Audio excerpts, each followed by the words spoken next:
Human rights lawyer and senior advocate of Nigeria, Femi Falana, has criticized the gifting of houses to judges by the Minister of Federal Capital Territory, Nyesom Wike. Recall that in September, the minister flagged off the construction of 40 houses for judges in the Kantakbe district in the nation's capital, Abuja.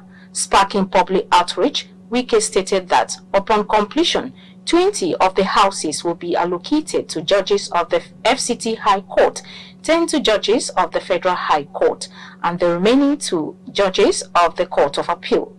Speaking on a political television program on Wednesday, Falana argued that it is inappropriate for the executive branch to give gifts to members of the judiciary, particularly judges. According to Falana, the Minister of the Federal Capital Territory operates like a state governor by virtue of Section 299 of the Constitution, and his budget should be limited to the affairs of the FCT. Falana emphasized that judges' housing should be managed by the National Judicial Council, adding that any assistance from the executive to the judiciary should be routed through the National Assembly. Reacting to the accusations, Wike denied that the housing project for judges in Abuja is intended to secure political influence over them. He clarified that the initiative is not his own but part of President Bola Ahmed Tinubu's welfare plan to support judicial independence. 10 years after Nigeria defeated Burkina Faso 1-0 to win their third Africa Cup of Nations, which sparked wide celebrations across the country, the interim coach of Nigeria's Super Eagles, Augustine Ekuafo, has invited 23 players for the Africa Cup of Nations qualifiers against Benin Republic and Rwanda. Nigerians in their reactions have expressed optimism that Super Eagles will come back with the trophy in the 2025 Africa Cup of Nations Afcon. Clearview News correspondent who spoke with some football lovers in Abuja, the nation's capital, brings us details. 2013 was the last Afcon Nigeria won. The team have only managed to finish third at the 2019 edition after failing to make the tournament in 2015 and 2017. Among the invited 23 players for the Africa Cup of Nations qualifiers against Benin Republic and Rwanda are star striker Victor Osimhen, who was absent in the last game against Libya due to injury. Also returning to the Super Eagles team after a while is Real Sociedad's Omar Sadiq. The games against Benin and Rwanda will mark the last rounds of qualifiers for the Afcon in Morocco next year. Some football lovers in their reaction said the performance of the Super Eagles so far will yield a positive outcome of lifting the trophy if they press on consistently. I'm expecting a very interesting game, and I expect the technical department, Guavon, who is leading the team, to, of course, seal the victory and get us the Afcon ticket. As it stands, Nigeria parades arguably one of the best side in Afghan football right now, so there shouldn't be any excuse. Yes, we have every possibility. Looking at the squad we have and the caliber of players Nigeria is parading, I'm very confident. Only that, when it comes to football, sometimes we see a lot of wonders, unknown team coming to cause upset. But if you want to look at on record, you see that Nigeria will win. Despite we are winning, we've not really done well. When you look at the way they play in their various club side, then compared to how they play in national team, this is a two different ball game. You will say they are not doing well. Him perform magic, even though he invited a lot of stars. But because Egoven is a big star, and then he has been playing, for him to invite quality top stars and top league players for them to come and perform, I think he will do well. Super Eagles is full of talent, a lot of talent. At least the team, the guys that we select, who take to this level, who select this particular team, have done brilliantly. And with this set of players, if they are ready to play, I think they will win. Yes, I see us having the chances of winning for today's match, because I believe that a qualified coach, a coach that really knows his job, will not just wake up and invite anyhow player. Our coaching work is all about winning. If you are a coach, you don't win match, it means you are not good. Top higher goal scorers in Europe, they are invited. We want to see Osimhen scoring. We want to see Victor Boniface scoring. A lot of our young talent players in Europe, they are invited. We hope and we are convinced the squad they are invited, they will do better, inshallah. With the kind of quality players we have, by the will of God, we are going to win that match. I'm advising our players, as we are praying for them, let them use that opportunity. Let them use that opportunity to make sure that they win the match, all the tournament, not only one match. Noting some lapses in matches played so far, sport lovers said Nigerians must work hard to avoid defeat. They use pride as a necklace now. As a big player, you know, they are earning money. They are earning money. So what I'm begging them, for the youth to learn from them, whenever they come to the national team, they should give their 100% best. Now they are not playing only for the country, it's because of themselves too. They want to win cup, award, and some whatever appearance in the. So they should do more to themselves than to the country. Yes, for the players, they must take their chances. The last game at Uyo against Libya, I was there live, and I saw that sometimes they find it difficult getting it right in the final third, or even when they create their chances, burying the goal at the end of the day. So I wouldn't know, maybe lack of synergy within the players, the likes of Victor Boniface, Ademola Lookman, Moses Simon, getting that positive synergy to get goals. They create the chances, but you don't see the goals coming in. So I just hope they've worked on that the few days they've been in. They've been following Nigerian reaction on the internet, so they know what it takes. Football is only sports that brings Nigeria together, despite the circumstances, despite the hardship, despite the economic situation we are facing through.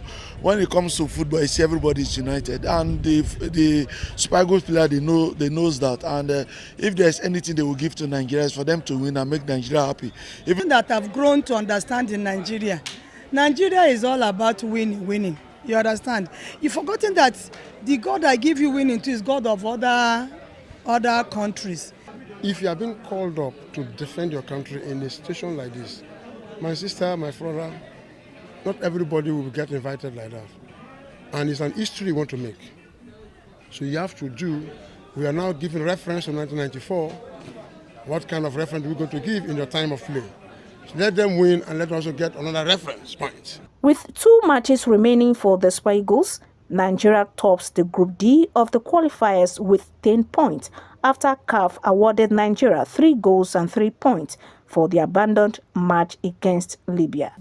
Meanwhile, stakeholders in the education sector have called for the integration of digital skills and drug abuse prevention tips into Nigeria's secondary education curriculum as a way of curtailing the menace of drug and substance abuse.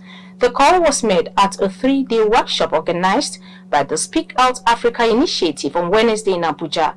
Clavis Gloriata has the details. Substance abuse is a major public health concern that affects individuals, families, and communities worldwide. Substance abuse, which includes the misuse of alcohol, tobacco, and illicit drugs, has no doubt severe consequences on individuals and society as a whole. It contributes to various health problems such as liver disease, cardiovascular disorders, mental health issues, and loss of lives.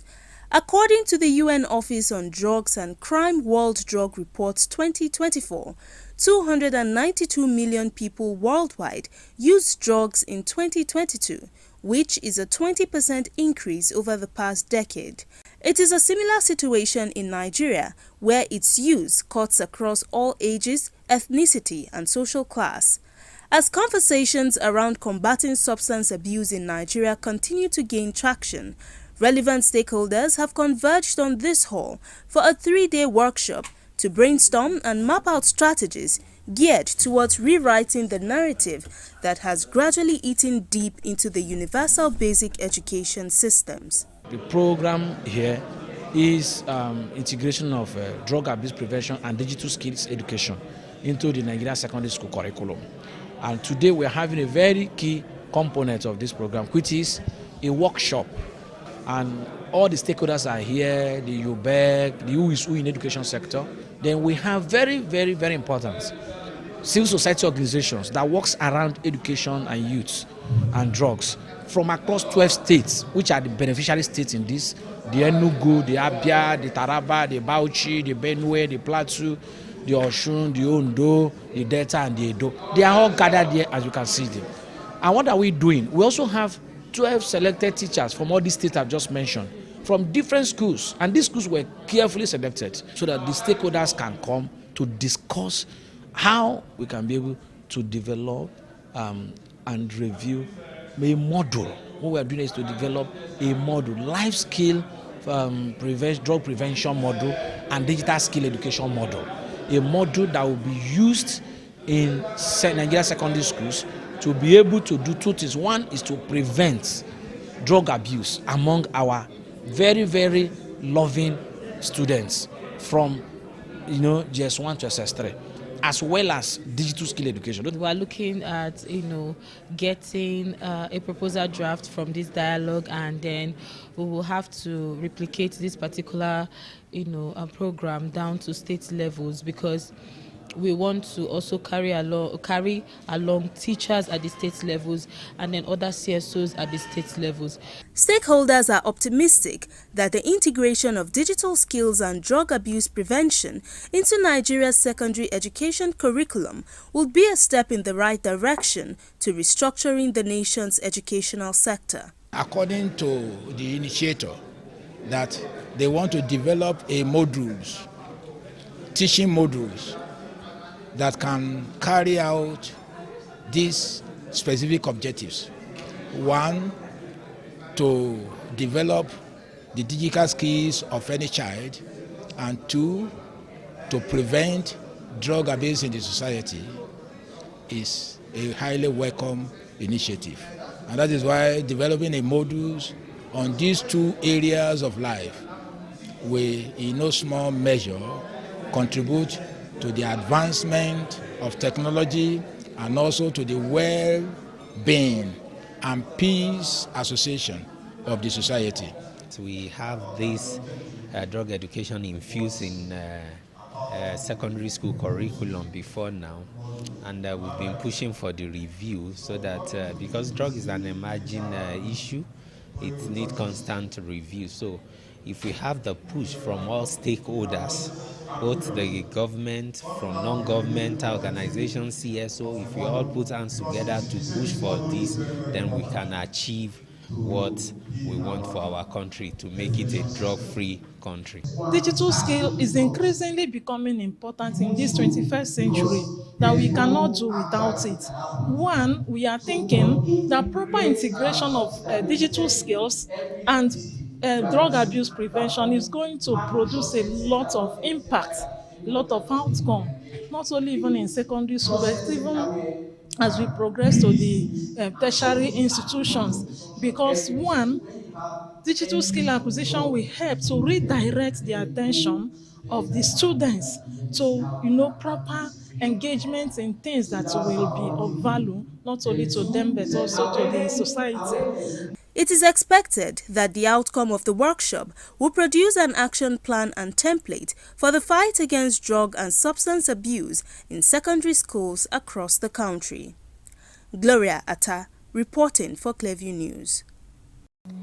8 journalists have been awarded by the National Biotechnology Research Development Agency and the Open Forum on Agricultural Biotechnology for their outstanding contribution in reporting agricultural biotechnology and innovative technologies in food production. Notable among the awardees was Clearview News Gloria Atta, who clinched the second runner-up for Best Agricultural Biotechnology Reporter of the Year 2024 television category at an award ceremony held on Tuesday in Nigeria's capital city, Abuja. The report.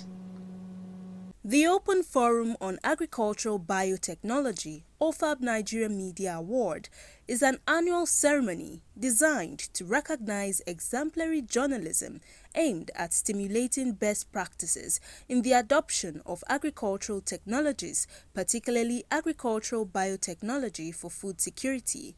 The award also seeks to recognize outstanding journalists in all media genres involved in the coverage of agricultural biotechnology stories in the sub-Saharan Africa, as well as promote innovative best practices in agricultural biotechnology and other agricultural technologies that address challenges of food insecurity, climate change, and sustainable development.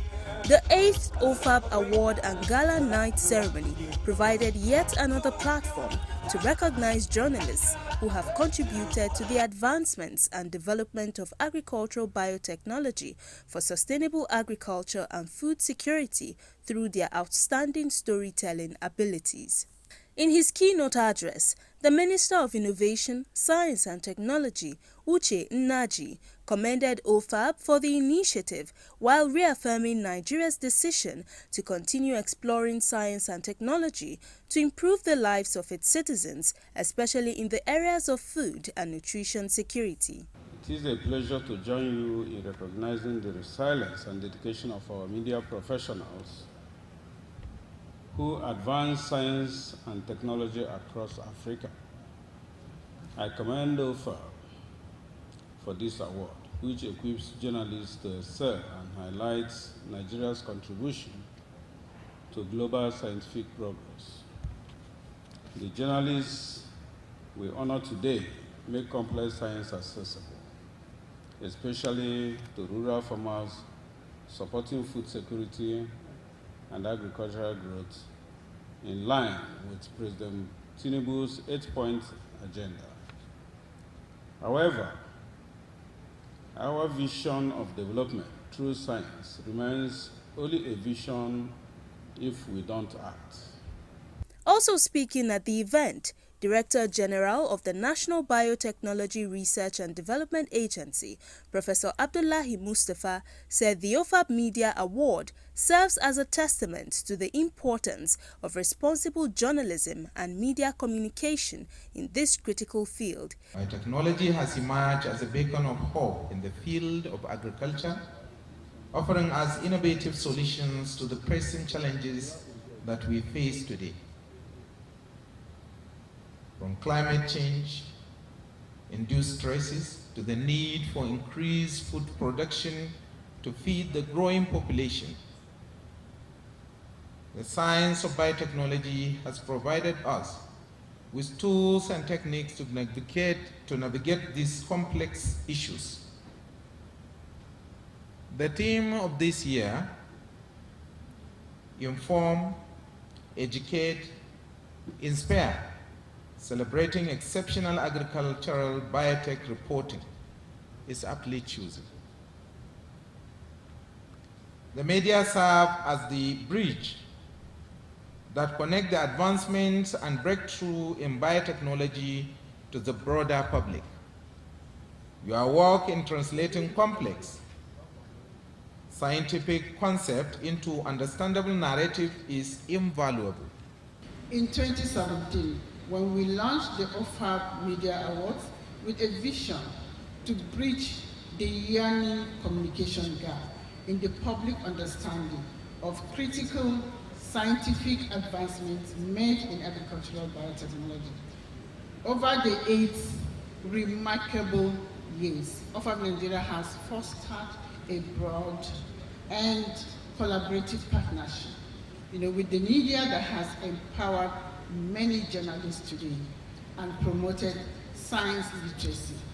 In today's world, science and technology are fundamental drivers of progress, especially in agriculture. Innovation in agricultural biotechnology, mechanization, and climate-smart practices hold the potential to address food insecurity, improve livelihood, and empower smallholder farmers across Africa. Highlights of the event was the presentation of certificates and awards to winners from the print, radio and television category, with Clearview News Desk emerging second in the television category behind Africa's Independent Television AIT. The event also featured goodwill messages and cultural dance presentations.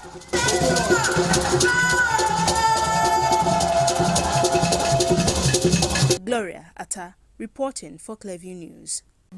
Residents of Saki in Saki West local government area of Oyo State have been thrown into distress following the death of a doctor and 3 nurses within 72 hours.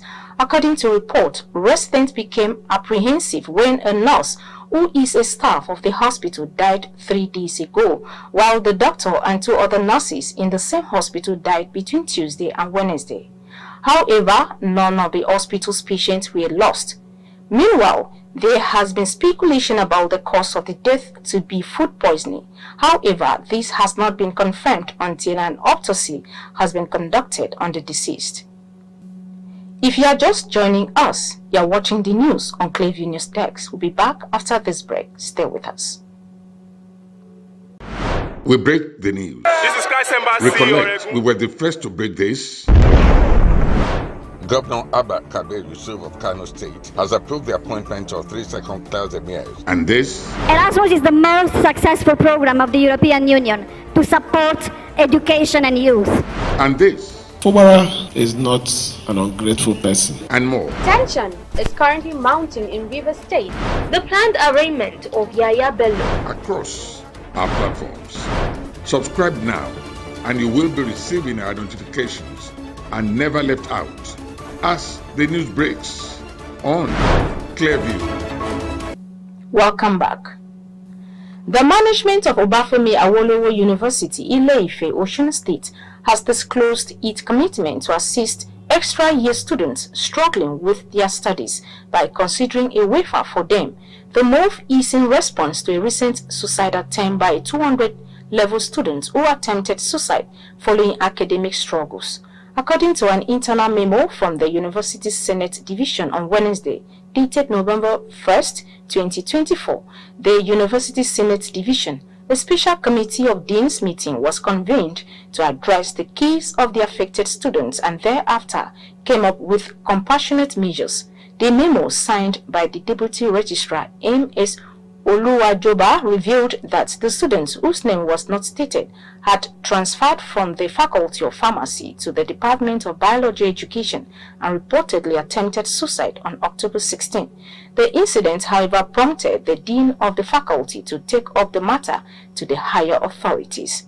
When contacted, the Public Relations Officer of the University, Abiodun Olara Waju, confirmed the decision of the institution, noting this was to prevent further suicide attempt. And that's the news. You can follow up on latest events and happenings around you via social media platform on Facebook, Instagram, and YouTube at Clearview News Desk, or via handle on X, formerly known as Twitter, at Clearview Online.